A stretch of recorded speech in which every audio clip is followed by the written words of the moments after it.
The Accidental Engineer. Welcome all, Max of the Accidental Engineer here. Today we are joined by Paul Biggar. Welcome, Paul. Thanks. Good to have you.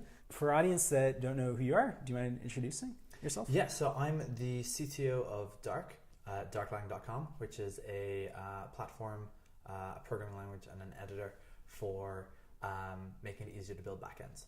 Right on. And you have a very interesting backstory that I think a lot of our audience who may have already heard of you don't know about. So for our audience that are curious, how did you get into software? Like, were you a computer science undergraduate? Mm-hmm. Right. So I went to Trinity College Dublin, did computer science, and in Ireland we do it slightly different than in the US. There's no like electives. There's no sort of a common modules. You apply for what you want your major to be when you're in high school.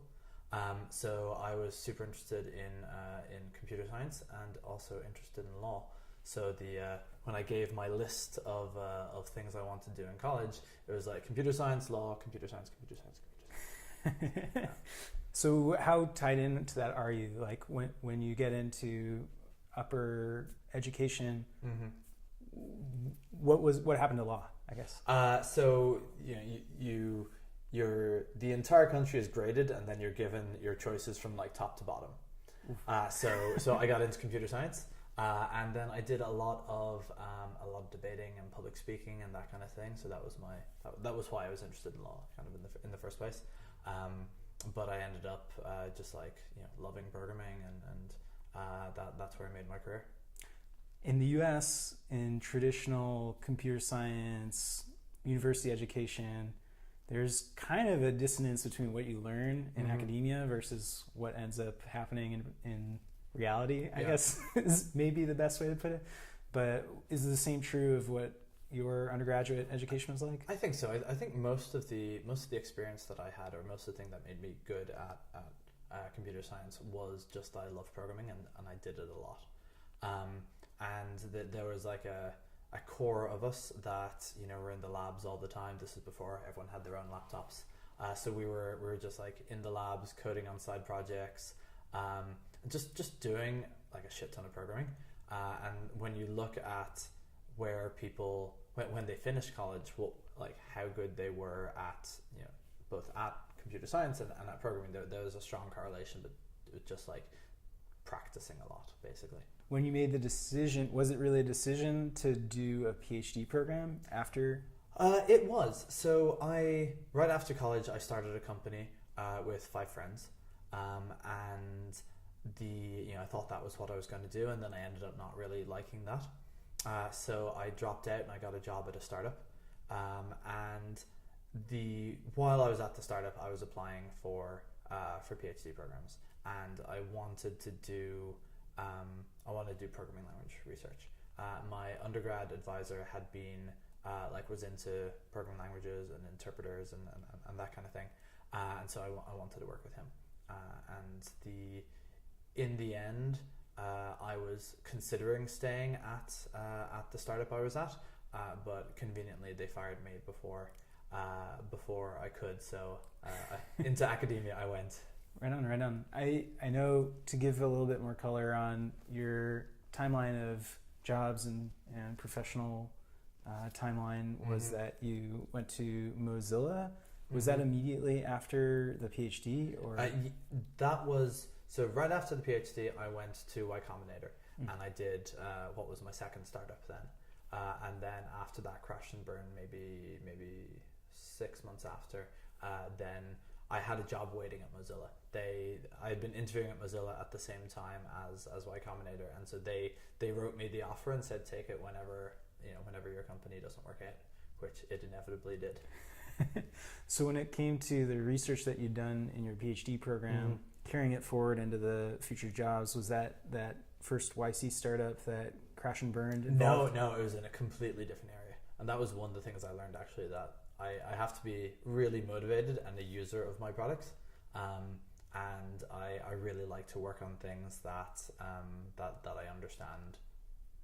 Was what you worked on at Mozilla involving programming languages? Yeah, so that was the JavaScript engine for Firefox. Gotcha. So I was working on memory management and garbage collection. I was working on the JavaScript standard library.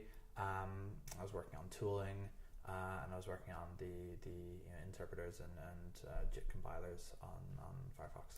Nice. That stuff is. I have a recollection of when I was probably like 2013 or so. I tried cloning using. I guess it was Subversion. That was what Google was using for V8. Oh yeah. I remember I tried to compile the engine, and I remember it like causing my computer to crash or something. Right. Well, I mean, it's so hard to build these applications. There's like millions of lines of code and all these different libraries, which all work completely differently. C and C++, it's bring a lot of like challenges that you can see why Rust is going in the direction that it is. For sure. Was C++ a skill that you got while you were in your PhD program? Like, when did you pick that up? We learned it in college, and then in the startup after college, that was in C++. In my undergrad, we wrote. I worked on GCC for a bit. That was in C, and then the compiler I ended up working on, which was a PHP compiler, was all written in C++. Gotcha. Is C++ something that you now use, or? I'm trying to think. The last time I wrote anything, it's been a while. I'm very glad that I don't do that anymore. We go PhD, YC startup, Mozilla. What happened next? So next I started CircleCI. So that was in about September 2011, and I myself and my co-founder Alan started working on it, and I was working nights and weekends for a couple of months, and then it started taking off. Like within 3 months of starting it, we got customers and people who were like relying on us for their developer workflows and for getting stuff built and into production. So it accelerated very, very quickly from where we started. Working nights and weekends, one of the things I'm curious about with the economics of not just continuous integration services, but just computing services like platforms as a service, is the free tier of platforms as a service. How does that economically shake out? Like, I know you're up against Amazon's and Google's when it comes to that space, but what are the economics? We didn't have a free tier for several years. I think freemium, I recall launching in like October 2014, I think. So that was nearly 3 years after we started. At the time, there wasn't very much going on with the free tier. Everyone kind of had their everyone had paid tiers. But yeah, I mean, it was expensive to provide cloud computing, and people were afraid of providing free tiers. In the end, the free tier wasn't all that expensive relative to the service. Free users tend not to use very much, and they tend to use it sporadically. So it ended up not being bad at all, and it was like such a growth driver for us.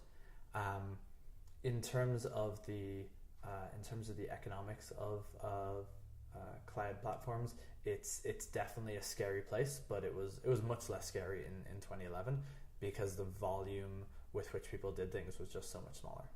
When it came to the idea around starting Dark with Ellen, who's been on the show previous, how do you guys think about the unsolved problems in building software? It's funny. We actually think that most of the problems have already been solved. They just haven't been put in a good package. So a lot of what we're doing in Dark is just looking at things that are no longer necessary now that we know how to build backends and cloud software at scale. So an example of this is immutability. Everyone has figured out from multiple different directions that immutable is like an easy way to think both about architecture and about code, but there hasn't been really language that has tied that to other concepts that are also that also make it easy to build software. When somebody has a first-time user experience using Dark, what does that look like? Well, right now it's terrible.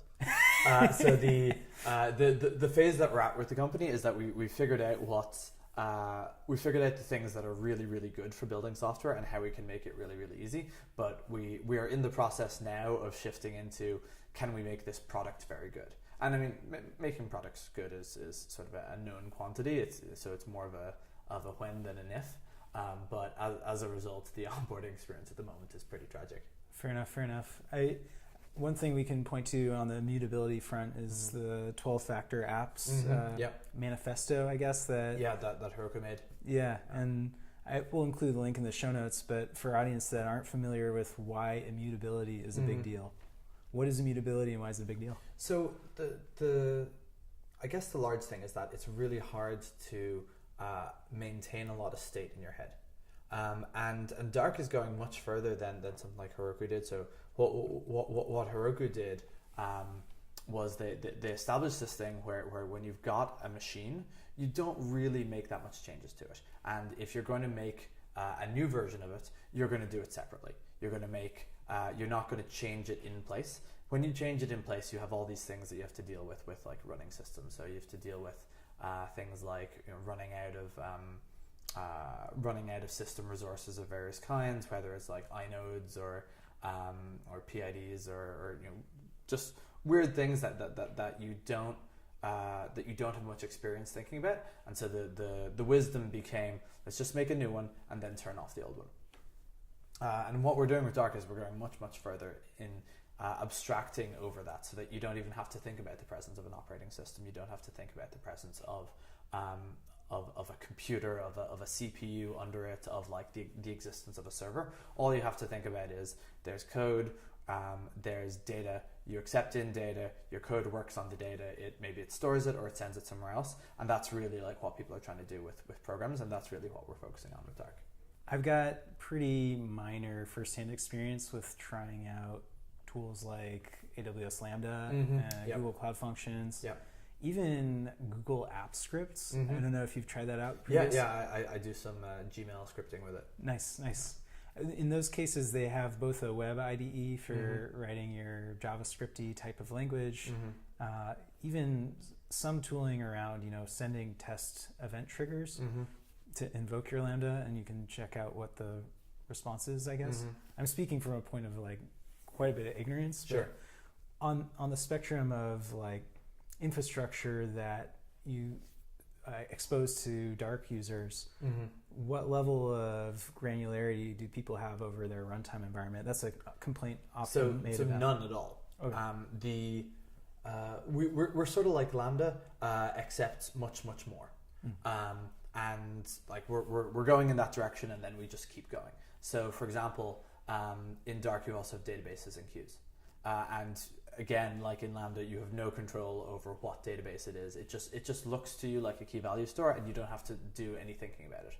And our pitch is that by removing this ability to think about it, instead you've got this sort of holistic environment that's designed for it.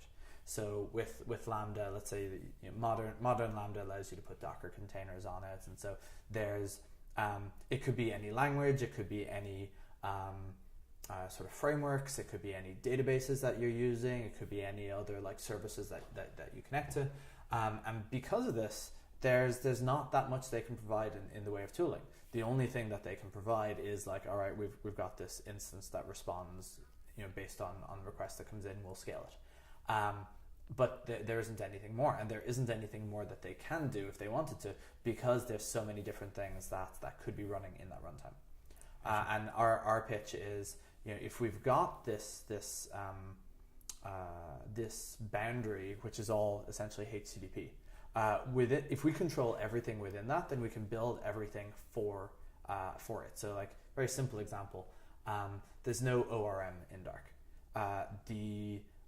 Because the database is designed for the language, and they are just the same thing. Values just go in directly, come out directly, and you don't have to think about this conversion to SQL or conversion to Postgres or MySQL types, and then how to like shard that and scale that. It's just like, it's not a question at all. When Dark users inevitably ask, okay, how can I run SQL queries, or not even running SQL queries, but just performing reporting, introspection of what their users are maybe doing in aggregate, or their event data looks like in aggregate. What kind of interface do you imagine them using? So the way people do this is they do it in Dark. So Dark is an editor, and you write code for it, and so your queries are just code as well. So like if you want to do some query, it's a couple of lines of Dark code, and it's in a introspective environment. So as you're writing those queries, you get to see the results of the queries, and you get to do the adjustments that you want, and then you can output that however you want. Just using like library functions, basically. One of the I guess software startups that I recently realized is kind of like the Donald Trump of databases is MongoDB. At this point, they're a multi-billion-dollar market cap company, but one of the things that amazed me about them, and I recall being one of the reasons they gained popularity as quickly as they did, was that they just had very misleading defaults when it came to their consistency. I think you mean it was very easy to set up. I think that's the right way to put it. Yeah. But they also... No, I agree. Like it was super fast because it didn't have consistency, and it was insecure by default, and that made it easy to set up. And I see where you're going with this. Sure. I think that's something that is definitely lacking with the existing platforms as a service or functions as a service. Is that, for example, even with Lambdas, they're kind of kneecapped because you got to set up all this VPC stuff, and right. Same is true of all the cloud providers, is they're all mimicking each other when it comes to trying to provide everything. Yeah. And instead, maybe you just set a sane set of defaults around those, and you've got. Yeah, well, I mean, with like Dark is essentially a replacement for all of AWS, with the exception of like your legacy code. So like we're not going to be the place that you run your Docker containers or your Kubernetes, or that you take your Rails app or whatever. But anything new, whether new services for your existing service-based architecture or new applications like that, there's nothing that you can do in Dark that you can't do on AWS. When it comes to how the marketplace judges platforms as a service, I think maybe something we can compare at least Dark against is Firebase, as in terms of trying to be is a kind of abstraction of infrastructure, so that you're not dealing with like SQL, for example, or dealing with operating systems, like choosing an AMI, God forbid. Right. What's kind of the measure of success that you guys measure your guys' success up against? One of the things that we're really trying to do is to allow you to build anything. Dark is just code, and so it's not like Firebase where you've got this. All right, it's a database that you could maybe connect to Cloud Functions and sort of cobble together this application. The thing that will be successful is when you can build applications really quickly and not really run into any edge cases. And that's really what we're designing Dark for, because when we look at things like Firebase, things like Parse, things like Meteor, that were all designed for sort of this use case of making it much easier to write software. What they didn't do is provide the sort of general composability around backends that you get with something like just writing it in Node or writing it in Go or whatever.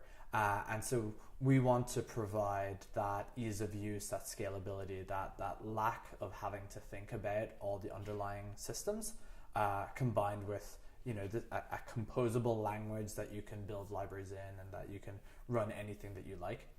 And it's funny, we don't actually use the word platform as a service at all to refer to Dark. I think I said platform earlier, which was a mistake. We think of it as we're a infrastructure compiler. You write your programs in Dark, and we will compile and run the infrastructure for the program that you write. So that's obviously a couple of years in the future, but that's sort of the success criteria that we're looking towards, like when we're closer to that. Languages are obviously there's constraints on maybe which platforms a language supports. Like you can't really run Python on iOS, for example. I'm sure somebody in our audience will disagree with me and correct me and there's show me a compiler to JavaScript or to WebAssembly, and it gets compiled to native. I'm sure there's a path. Is that an eventual goal? Is that Darkling is a language that is platform agnostic? Sorry, not platform, but like device agnostic, maybe? We are trying to reduce the accidental complexity of building software, and the place that we started is the back end, because that's the place with like the most obvious thing. But once you've got the back end, it makes sense that you also start to be able to write your front end in Dark or your clients in Dark, or depending on how the industry shapes out and how things go with Dark, having really nice integrations to like existing frameworks that are there. There's a bunch of people who make front ends much easier, and I won't name any of them because there's too many, and I don't want to pick favorites. But I could imagine like a really nice integration with Dark in one of these, where you can write your app or your front end in a couple of minutes, and then write your back end in a couple of minutes, and it's the complexity goes away. What I'm speaking from a position of relative ignorance about programming languages and stuff, but I know there's a few design decisions around a language, like type safety, maybe automatic or manual garbage collection. Having worked on a JavaScript engine in one of the most popular web browsers on planet Earth, why do you think JavaScript has this first mover advantage, and do you think it'll last for a long time? Like what's going to kill it? Yeah, that's an interesting question. I think that it does have this significant advantage that almost nothing else has, because it's in the browser, and because the web became the sort of de facto of how software is written, and lots of people learn JavaScript as their first language. I think that's going to continue. What's kind of unfortunate is that JavaScript, aside from its early days, and it was built relatively quickly, like even despite that, it has grown in complexity, and it doesn't solve a lot of the things that people need it for. And what I mean by that is not that there's anything wrong with JavaScript. I think JavaScript is quite a good language, really. But it's more that we need our languages to do more because we need to do more. So JavaScript abstracts over the memory management system. It abstracts over the file system. It abstracts over like the OS. And it abstracts over like the core compute. You write things in Dark, you don't, or in JavaScript, you don't need to think about that. But things that you still need to think about are like cloud compute, or about databases, or about connecting to third-party services. There aren't primitives built into the language to allow that, and everyone has been thinking about writing languages in the same way. They're a thing that run in a VM on a single computer, and then you build on top of that to allow multiple computers to talk to each other. And I think that's where we're really going to run into problems with how we're building software today, or sorry, how we have run into problems with software that we have today. The single computer abstraction is pretty decent, but after that there's just nothing, and that's kind of how we're thinking about Dark. Dark is like this language for cloud compute that sits above the cloud. And you don't even think about the existence of like individual CPUs or whatever. I know one of the interesting features that CircleCI launched back in the day was being able to SSH into your build box. And the reason people wanted that, and the reason that was a big deal, was to be able to explore interactively what does the build environment look like. Is that something that is surfaceable using the Dark language? So there was so yes and no. So the thing that you can't do is you can't get into the underlying runtime, and that's by intent. And when you think about the ecosystem or the problem that you're trying to solve with continuous integration, you have an existing application, and that existing application talks to the OS, talks to everything that's around it. And when you compare that to something like Heroku said, if you fit within these constraints, you will run on Heroku, and we will solve these problems for you. Dark is a lot closer to that than it is to Circle, because at Circle we had to say, you are going to fit the constraints of your application, and we have to fit you. So we made it so that it was really easy to run all these applications, and we spent a year nearly at the start. This might be the reason that Circle beat most of the other CIs. It's kind of hard to tell, but because we had this year ahead of everyone where we made it work with like every application under the sun. So we had 50 versions of Python and 50 versions of Ruby and Node and PHP and so on. And so it would, in many cases, just work. But when it didn't work, you needed to get under the hood because there was something that was different from the environment that you expected and the environment that Circle provided for you. And Heroku didn't have to do that. Heroku, it was just like, there's a standard environment and, you can copy the standard environment locally if you want to check it out or whatever. With Dark, it's, we provide this abstraction that shouldn't leak. And if there's something wrong under the hood, if it's going wrong, that's our problem to solve, and we will, that's a bug in our system and we'll fix it. Versus it's a problem because of the interaction between your system and our system, and then that's a thing that we can't fix. That's a thing for you to fix. In terms of the introspection and understanding how your programs run, Dark is actually built for this. Like the editor gives you the ability to see at any point in the program what values were on real production uses of that code. So we think we actually bring introspection that to a level that no one has really been able to do before in their languages. Dialing way back, do you remember what the first piece of software is that you wrote? Ooh. So when I was trying to think of it, I think I was maybe 6, and no, it was after. So I did a logo course when I was like 7 or 8. Wow. And I remember we had these computers called MSX, which was like it ran Microsoft Basic. This was in 1987, 8, 9, somewhere around then. And there wasn't Logo available for it. So my dad bought Logo, which had been translated into Dutch. And so it replaced all there's like commands that are like forward, back, that sort of thing. And they had used the Dutch word for it. And he wrote a wrapper in English to make it back the way that I expected to be from learning the course. And then I wrote a bunch of like stuff with that.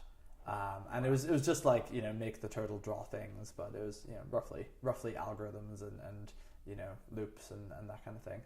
That is such a head trip for our audience that might not be able to grasp the perspective on this. Is that this is like pre-internet days, where today maybe if we were to recommend to somebody, here's how you should write your first piece of software, it would be like go to this website. Yeah.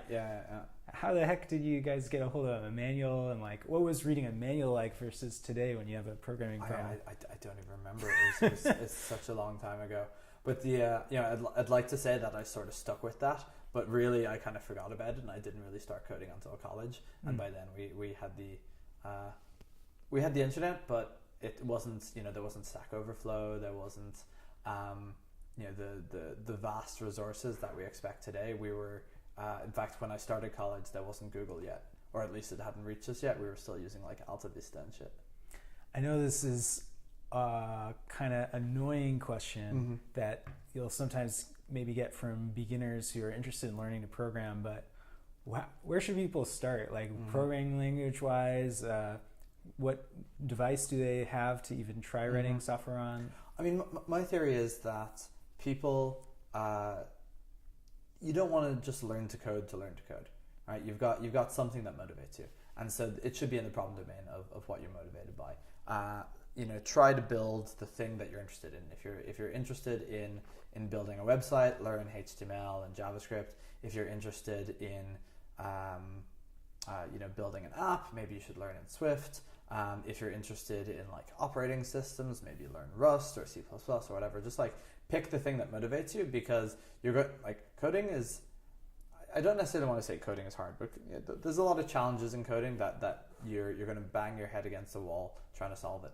and you need the motivation to push yourself through that. So definitely pick something that matches what you're trying to accomplish, or what your goal is, wherever your motivation comes from. I recollect going to college and taking my first computer science classes. I'd maybe written HTML in high school, and maybe PHP, but in college was my first interaction with coursework in computer science, and I have vivid memories of being up at 1 a.m. and my code not working, and me recalling, oh, this is way harder than English, because with English, if it's 1 a.m. and you're like, I'm done with this essay. Yeah. You'll just get a worse grade. Yeah. There's an acceptable a spectrum of, is it working? Whereas with software, it's it's either working or not working. Right. But no, I think that advice is super sage for people who are interested in learning to program. I mean, probably a fair amount of our audience already knows how to program, but I think that's helpful advice for just how to think about staying motivated when you inevitably hit a roadblock and aren't sure about how to. It's funny because we think about this a lot at Dark. Our Dark is not really designed for beginners. But our pitch is, or our mission is, to enable 1 billion people to code.